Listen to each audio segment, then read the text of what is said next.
Velkommen til Køkken Italiano. I dag skal vi lave noget rigtig god mad. Vi skal bruge lidt kattemad.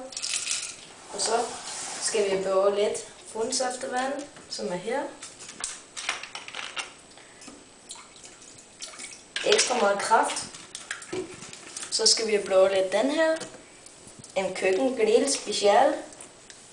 Sådan. Og vi skal bruge den her. Sådan. Hov. Hvad var det? Slå den ihjel. Det kan vi godt bruge til gryden. Sådan. Okay. Vi skal bruge en arm nu. En arm? Ja. Armene.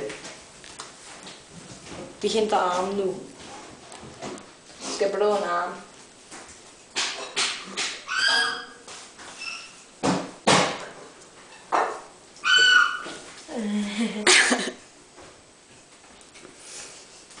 En arm nu. Sådan.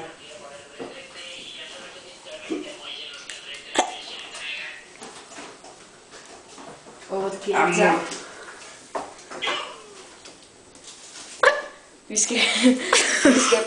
Vi skal bruge armen. Ned med armen. Og en pind.